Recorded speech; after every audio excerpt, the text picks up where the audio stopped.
He doesn't know why. He can't stop thinking about you.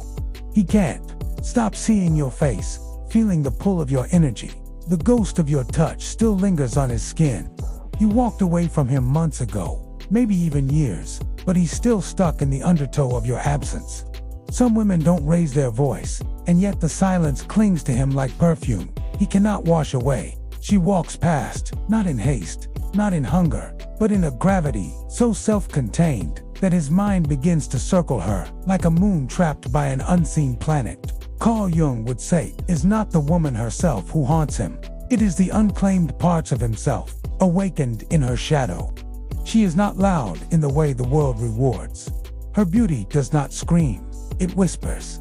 Every movement is precise, like a thought sharpened by years of self-awareness. He sees her, but more importantly, he feels the echo of something ancient inside himself.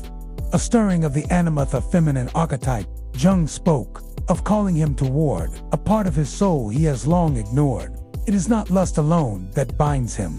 It is recognition of the missing half, the unlit room, the dream he abandoned, projection, and the mirror.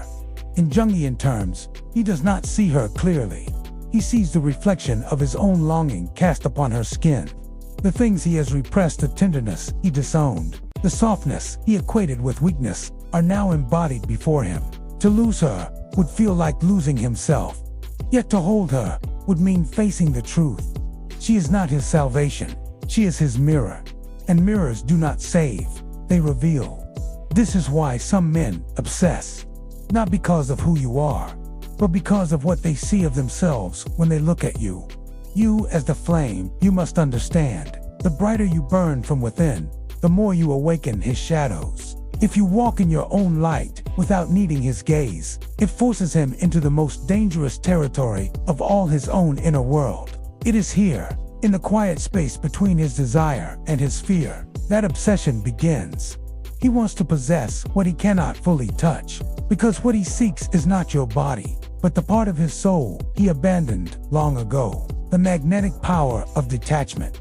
The woman who does not bend her life toward his approval becomes an unsolvable puzzle. Detachment is not coldness, it is a signal of self-possession. Jung knew that what cannot be consumed must be revered, and what is revered is remembered forever.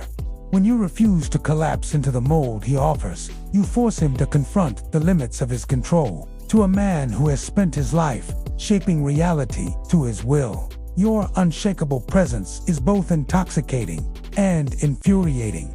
The tension between desire and fear. He may find himself restless, searching for reasons to be near you.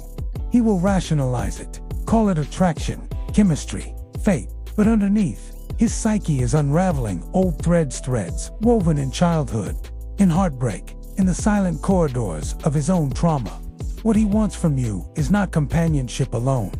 It is released from himself, and that you must never give. The shadow seduction. Jung taught that we all carry a shadow, parts of ourselves we deny, suppress, or bury in shame. For many men, the shadow is filled with the tenderness they were told was weakness, the vulnerability they were told to fear. The woman who embodies these qualities without apology becomes a living embodiment of the forbidden. It is not her beauty alone, it is her unapologetic wholeness. She carries both the softness and the storm, and she does not choose between them. To him, she is dangerous because she is free, and freedom is what the shadow craves most. The breaking point. In his mind, obsession is disguised as romance, but underneath, it is the ache of the uninterested soul.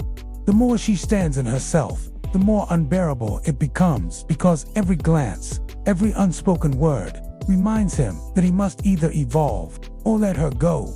Most choose to cling. Some try to control, but the rare ones will face the mirror she holds and begin their own individuality.